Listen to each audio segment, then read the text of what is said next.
So I was gonna like introduce your brand first.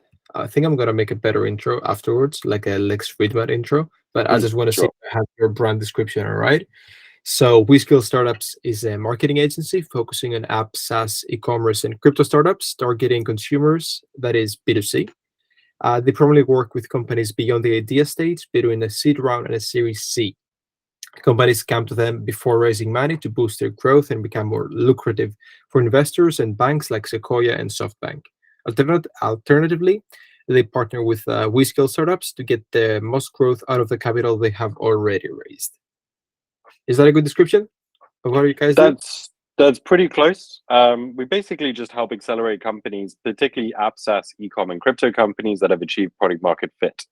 So Okay. they know their customers, they solve a real problem, and then our goal is to find out how to accelerate that program. Generally, that is Series A to Series C, because at that point they've got the goals and the ambition and the resources required. It's more about that acceleration.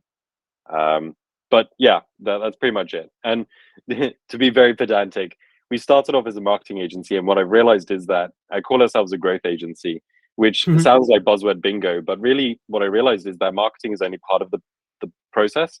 It's really about where are you now and where do you want to get to and what's the most efficient way there. And that might be fundraising, hiring, product development, and of course, marketing. But I kind of see it as like this integrated process Mhm. as opposed to individual. So Okay, so you guys there's covered beyond just advertising. not just advertising. Yeah, exactly. All right. Yeah. Okay. So I'm gonna try to focus this on the referral part of growth, but of course, we want to see the full picture and understand how that fits into the growth that you said. It's not just marketing; you have to think in multiple disciplines, in multiple aspects of a company. So I'll Yeah. go on with the first question. That is that one can use a referral program in their launch phase with a waitlist system or like a pre-launch, and also they can do it if they're an established company. They can build a referral program to grow through word of mouth by incentivizing people to refer friends, the classic refer a friend programs that people use. Now, what is the most common case with the clients of WeScaleStartups when it comes to referral programs? Um, so referral programs are really the holy grail if you can get them done correctly. If you can get the right incentive with the right customer, um, it adheres to the values that we're looking for, which is predictable, scalable, and repeatable growth. So fortunately, we work with a lot of B2C tech companies that fit into this field. A lot of fintech, because I'm a huge fan of fintech, tons of opportunity, a really fun place to be. And also a lot of social products like social apps. And what I often find is I used to sort of go into it very channel focused and being like, yes, I want to create a referral program. And now what I kind of do is look at the customers and look how engaged they are with the brand and the product. And then it kind of comes out of that. And I realized that a great way of naturally accelerating that process is by implementing a referral program, such as viral loops, which I use very regularly, um, because it's so effective. Mhm. Sorry, did that answer your question?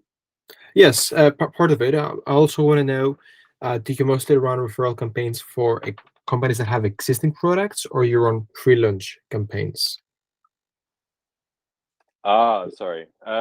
That's a very good question. So a bit of both. Hmm. I work with a fair amount of very early stage companies, some of which have a product or funding, and some of which don't. And very often, what I do there is basically start generating initial brand awareness. So we do work with a lot of like wait lists and a lot of leaderboards. Um, yeah. I see. I see.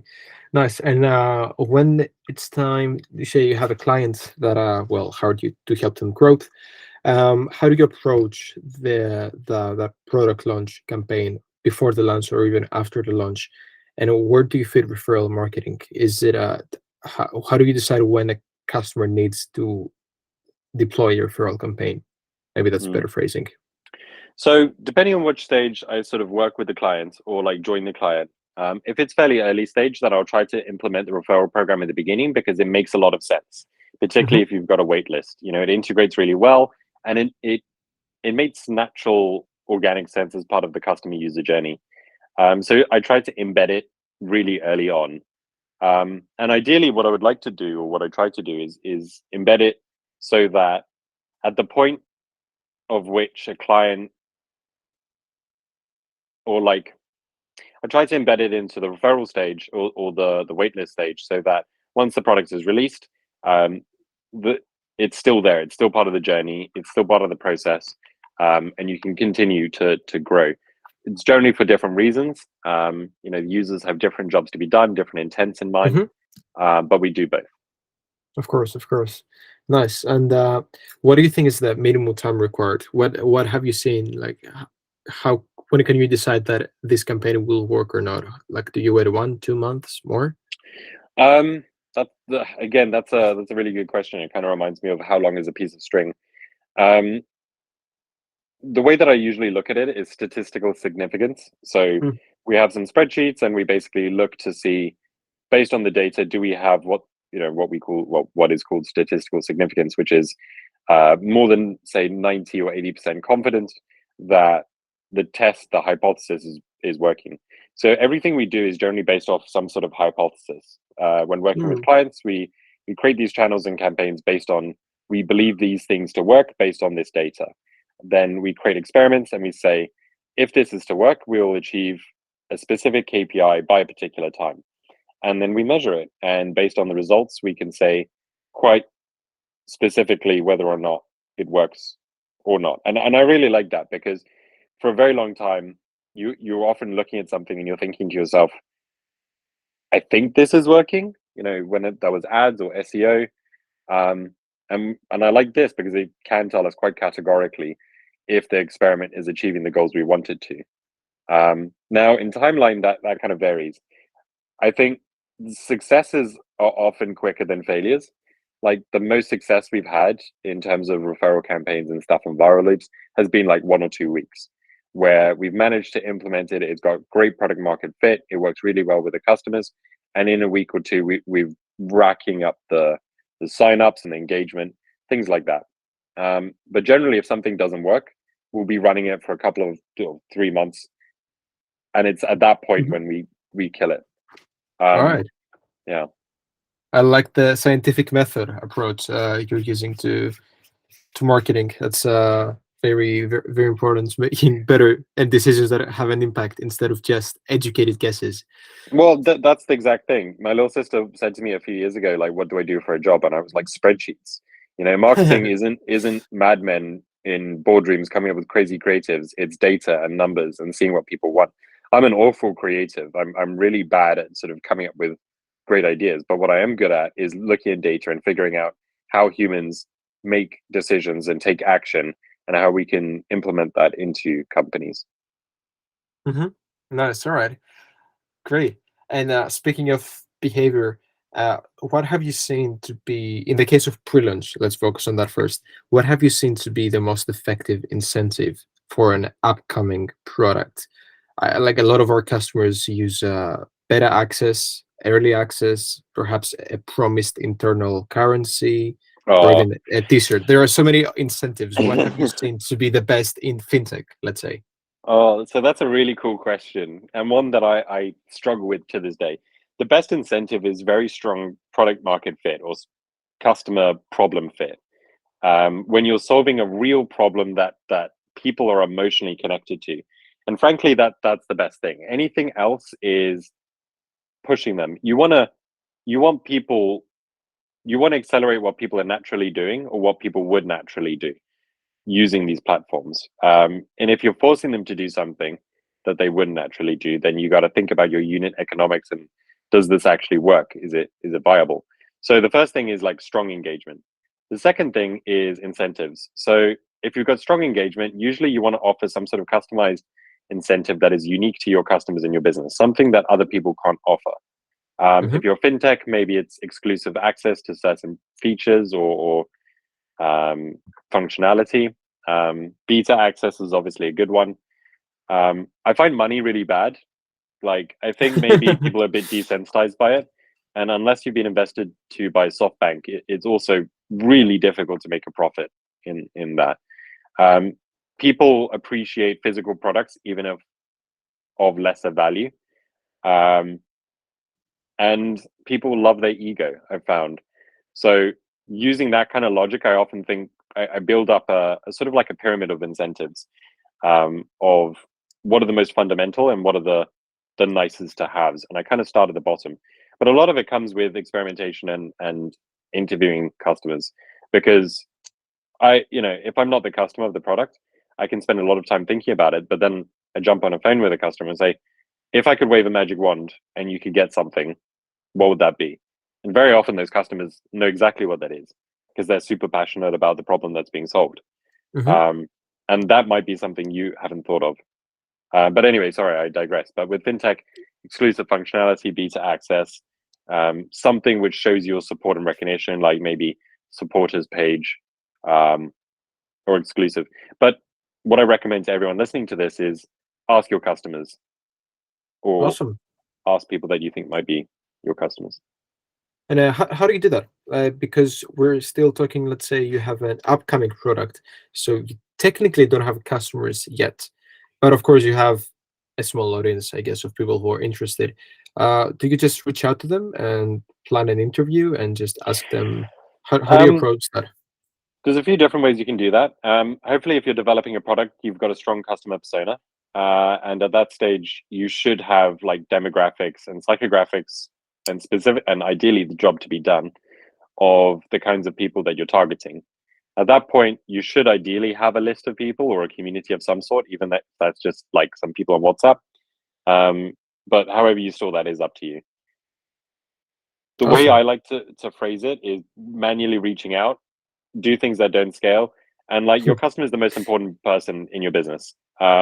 Read the mum test if you haven't already, and basically appeal to them. Say to them, "I'd like to create a product that is perfectly designed to solve your problems, and I want to understand and learn about you." And I think that's a really important way of sort of putting it. And then once you do that, Bob's your uncle, ideally. The mom test, yeah, I remember that. I have the book in my bookcase right now. Honestly, it's such a small, easy book to read, and it's so impactful. I was working with two maths professors. Turns out there's something called quantum maths, and they've developed this educational platform. And they're super, super clever, really cool people. I really enjoyed working with them. And I recommended the mum test, and they were like, "This is the most instrumental book we've read in the past 5 years." And it's crazy how we sort of, I do this literally every day, so it's my my cup of tea. But it blows my mind how like valuable some of these resources can be, and how many of us haven't read them.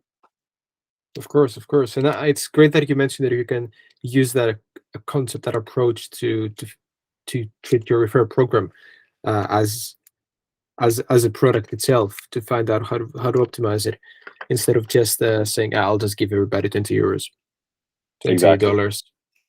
Great to hear. And how do you, staying on the waitlist part?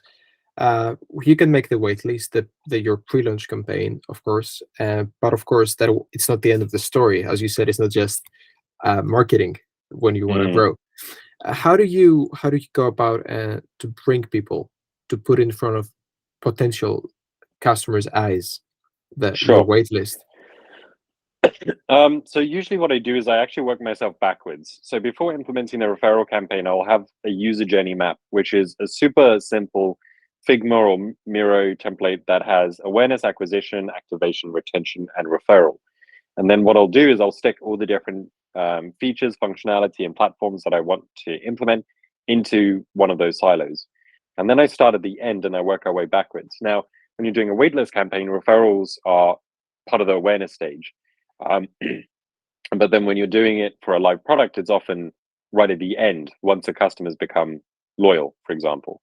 So the way you think about it needs to change. But say we're working with a fintech, they've got a waitlist campaign, we've set that up.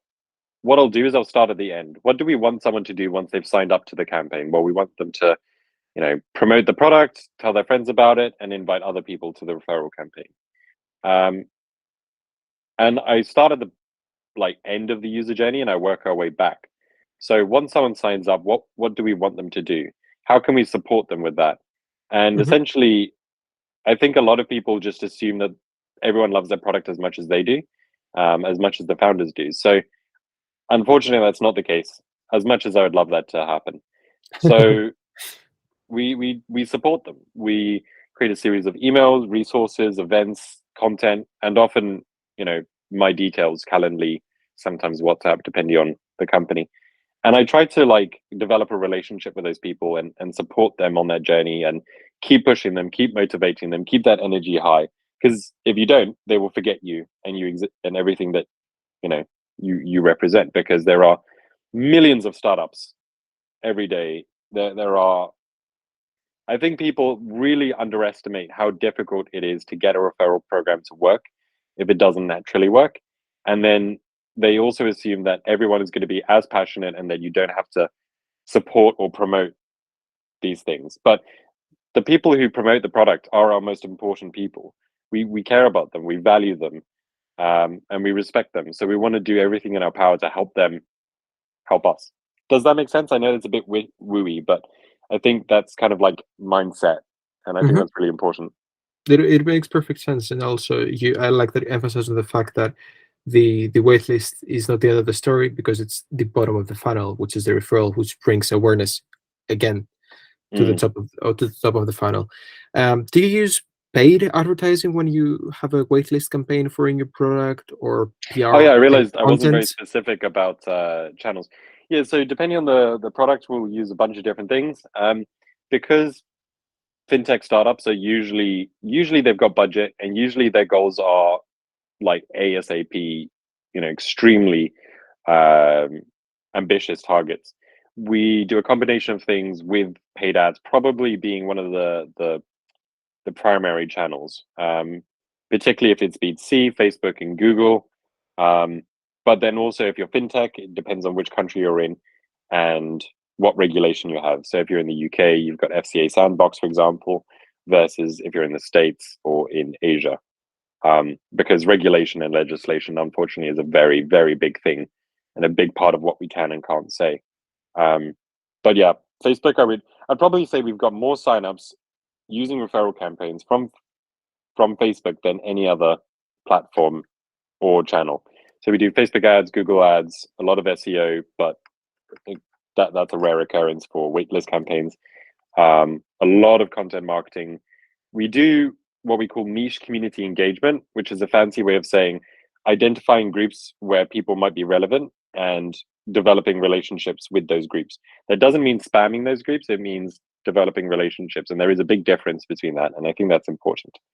Apart from that, we also do emails, newsletters. I find newsletters really helpful for viral. Yeah. Nice. Yeah, you had a whole advertising like marketing campaign planned for the marketing campaign itself.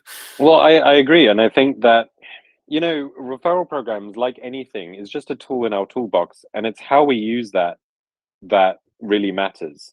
Everything we do is focused on the customer, the problem we're solving for them, and the customer's user journey. And everything else we do is just to support that customer to achieve the goals that we're looking for them to achieve. Um, and like it's pretty natural and human in that respect.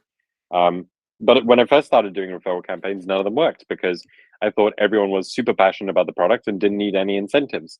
And now I've realized that we need to figure out how does this fit in part of the customer's perspective of what they're trying to achieve in their life and how we can help them.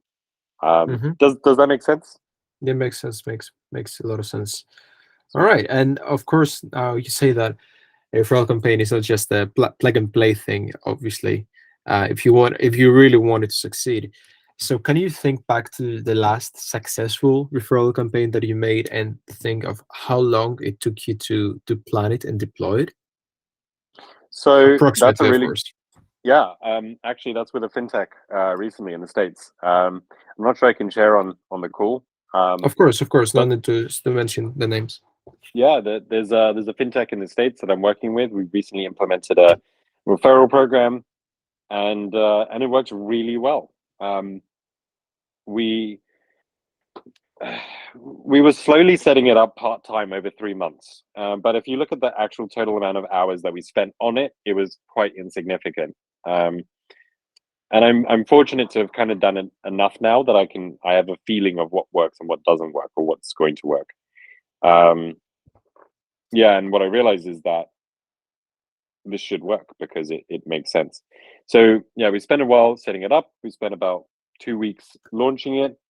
And so far, it went live last Thursday, and the results are quite promising. We seem to be getting good engagement, low CPAs, and it's all because we interrogated our customer essentially, and we tried to understand everything about them. And by doing so, we were able to implement it into the copy, the branding, the incentives of our referral program. I see. Awesome. Well, we successed that that fintech, and of course you Thanks. said 3 months, but in part time that's way less if you Oh count the yeah. hours. So like, I So, mean, mhm. yeah, there's the technical side, which isn't too difficult because APIs, code, all that kind of stuff.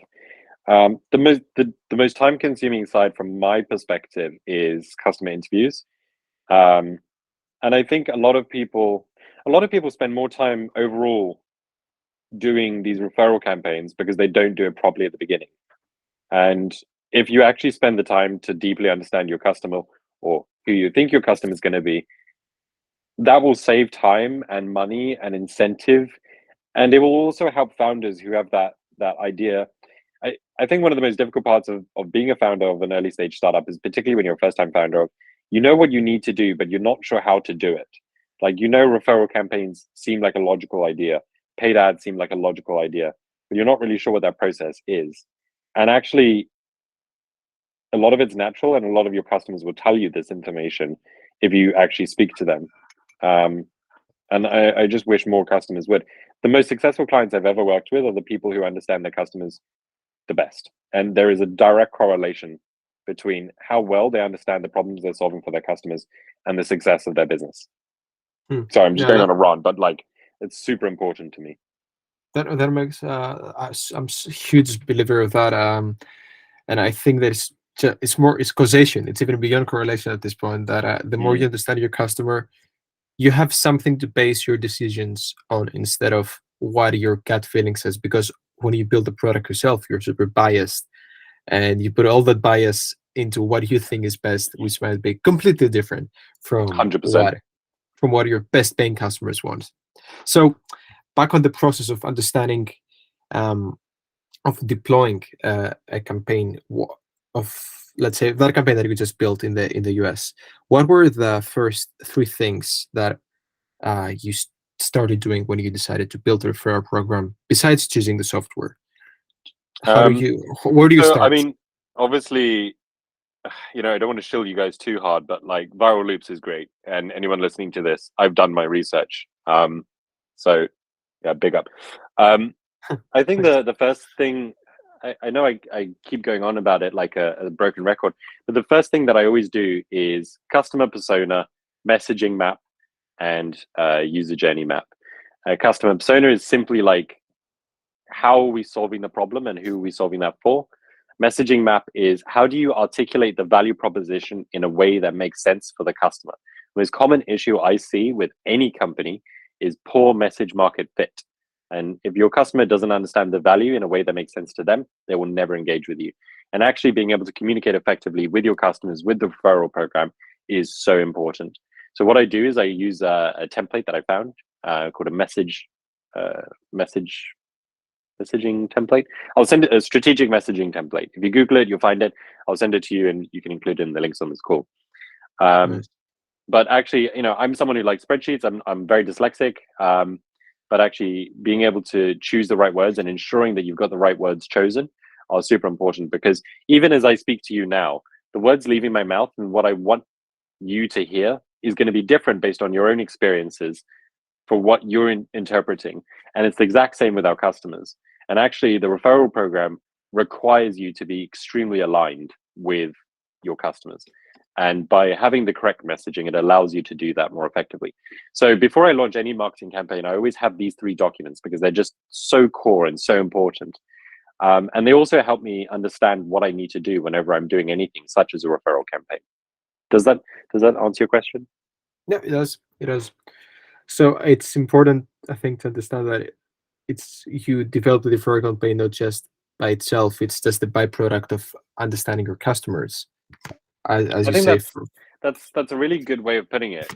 Marketing is a byproduct of just helping my customers understand my product and solve problems that they have in life. Awesome. And now on the opposite side, what are 3 misconceptions, let's say, or 3 mistakes people make in making a referral campaign? Oh man, this is my favorite. Okay, so the first is I want to tell founders, no one cares about your product as much as you do. No one. Like, it doesn't matter how enthusiastically other people talk to you. Like, trust me, no one does. Like, and every founder is going to listen to this and they're going to be like, I understand. And then they're going to do the same mistakes. And it's only after you get emotionally scarred numerous times are you like, okay, I get this. So that's one thing to think about. The most common mistake is that people think other people are as passionate and want to tell their friends as much as possible. The second is they don't plan or think about it. They just kind of subscribe, implement it, and then get annoyed. And the third is that people don't look at the data. You got to understand your unit economics to understand how K-factor, virality, all this kind of stuff makes sense and how this works with your business. If you don't understand how the numbers work, even if you do get engagement, you don't know if it's going to be profitable or not. And that's just super important. Most of these are very common issues that most people will suffer from. I know I didn't go into this succeeding immediately. The only reason I have such strong views is because I messed up tons of times. And I've come to the point where now I kind of understand what works. And these, I was I made the same mistakes. I assumed other people would be interested. I thought it was plug and play. I didn't do enough customer research, all those kind of things. But actually doing those things makes life so much easier. It helps you answer questions that you didn't know you have and helps you become aware of the unknown unknowns. I see. All right. So basically the opposite of what we said are the first things to do. Yeah. I mean, I hope that's practical and understandable. Referral campaigns are just a natural acceleration of how people act and communicate and people's behavior. Marketing is just all about getting people to take an action we're all about behavior and getting people to do stuff. In our case, it's often buy stuff. But yeah, it's just got to think about it from that perspective. I see. Awesome. Well, I think that's it. I don't have any more questions, so you can feel free to add anything you want. But I think we covered basically an overview of the whole process of approaching a referral campaign, and I noted that the most important thing is to first understand who you're talking to, who you're going to deploy the referral campaign to, and from that you can answer the questions you find along the way. I love that. I think all of that is accurate for every channel, but referral campaigns specifically so. It requires the most specific product market fit. It requires the best alignment with the customer in terms of incentives. But on the other hand, it can also produce the highest quality. It can produce the biggest growth factor for your business. It can make or break your company. And I definitely think it's something that everyone wants to do it. Few people understand how. And yeah, I think it's something that people should investigate and really think about and use viral loops. I'm genuinely not even being paid for this. He is not. All right. Well, thanks a lot, Daniel. I'm gonna stop the recording. Thanks for your information. No worries.